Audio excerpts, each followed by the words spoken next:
play the Duke Blue Devils, and we head out now to Raleigh, North Carolina, joined by our good buddy Kevin Holden. First of all, Kevin, we talked about it a little bit in the break. It's here, and you made a joke about sleeping in the sports department. Obviously, you've been in this game for a while. What does this point mean for you? That late October, early November, where there's just so much going on with all your universities.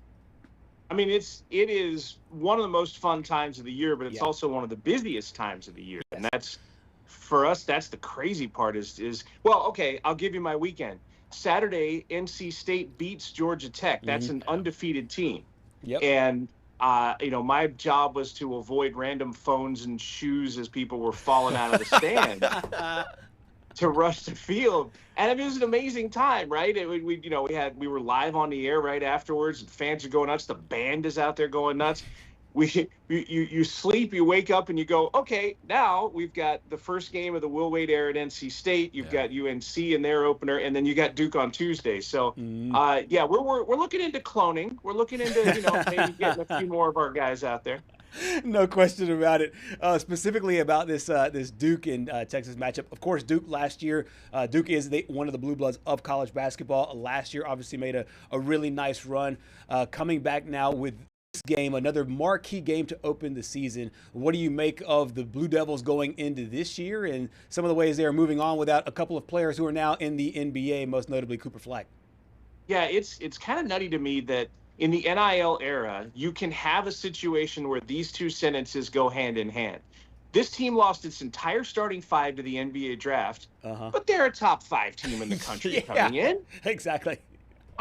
It blows my mind, right? And obviously, Duke has that tradition. They can recruit well. They can bring guys in. But that's really crazy that you had Cooper, you had Con Knipple, you had Sion James, you had Tyrese Proctor. I mean, it was a whole group that left.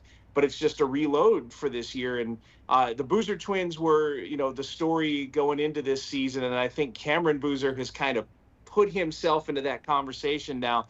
His first, it wouldn't be his first, but the last exhibition game that they had in Tennessee, Cameron Boozer, chopped the 20-point mark, which is fantastic, and then he topped the 20 rebound mark, which came out of nowhere. So, I think that there's a little bit of insight into two things there. I think Cameron Boozer is legitimately one of the best players in college basketball, even before he plays a regular season game. That's no pressure, right? But but the other half is that I think Jon Scheyer thinks his key to success this year is to develop skill sets for his guys. He won't have just a scorer and a rebounder. He'll have players who can do some of everything. And I think that was the point, is that, Cameron Boozer comes in as a scorer, but he's going to try to work on the other parts of the game, the rebounding, that sort of thing. Kevin, I feel like this is definitely a little too early to have this conversation, but I don't want to do like what we've done to Arch all year and where we hype him up in the preseason. But do you think there's any possible way that Cameron Boozer could just pick right up where Cooper Flagg left off and just be another great freshman for Duke? I think great freshman is well in the cards. I don't know if we see another Cooper Flagg for a little while. Might have to pump the brakes on it a little bit.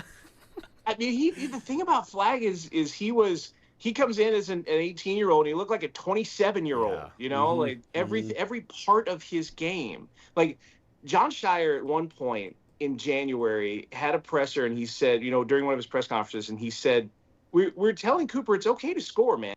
You can score points. Like, you don't have to have X number of assists and X number of everything else. It's okay if you're our leading scorer by a long shot. And so I think Boozer's got the talent to be at that level, but Flagg to me was just like one of those, genius minds of the game. It's just tremendous.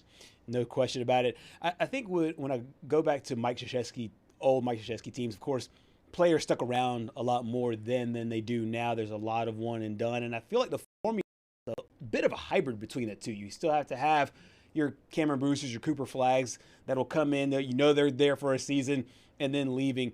For Jon Scheyer moving forward, how do you feel like he will help build this program? Will it be teams like this? Will it be teams like last year's team and this year's team where they're in, they make the subway stop there at the Grand Central Station and then leave? Or do you, and he's always turnover? Do you think that he'll mix and match? What do you think that he will lay his ground, his footprint on for this program as they move forward?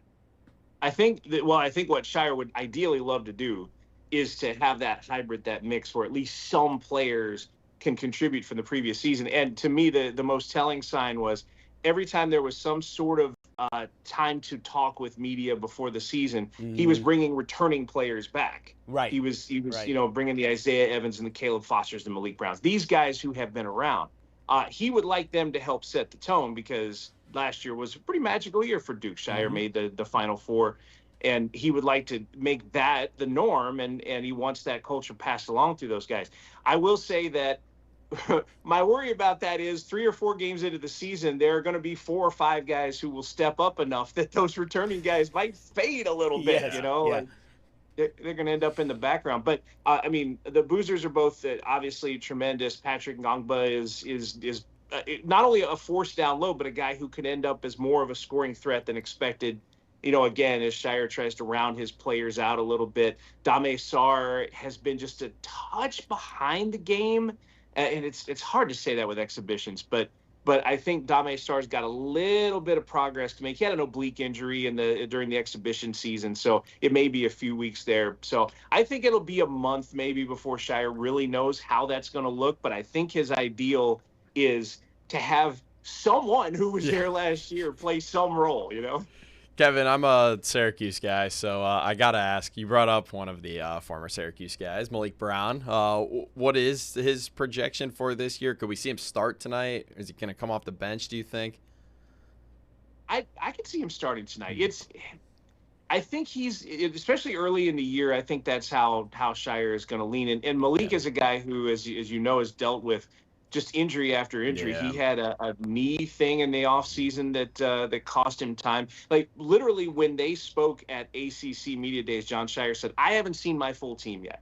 And Malik is the reason, because Malik has just missed a ton of time, including practice time with the knee injury. I think the ceiling there on Brown is tremendous. And it's not superstar level like some of the other guys, but I think he's a significant contributor if he's healthy. And I think that's really the biggest test, just if the body holds up. Absolutely.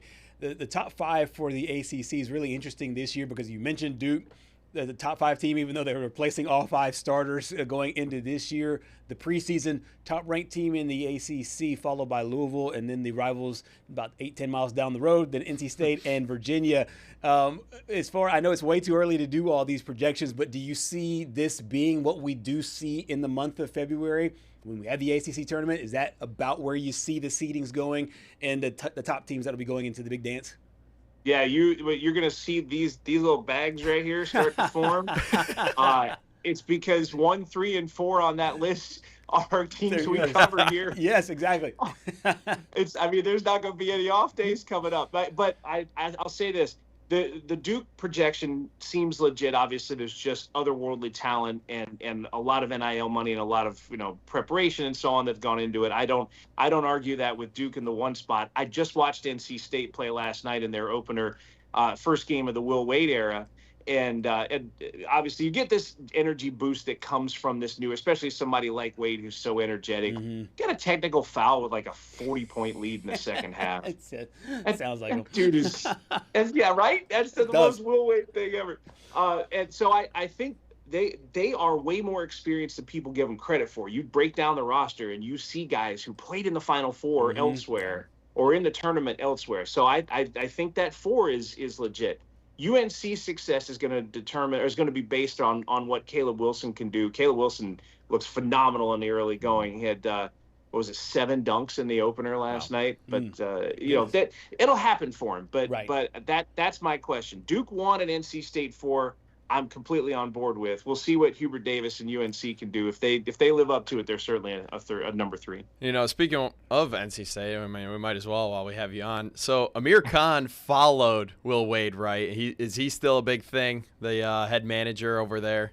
Because I know he blew up with social media, on social media with the boombox and stuff last year. That was story of the year. One of the best stories of the year in college basketball, right? Yeah.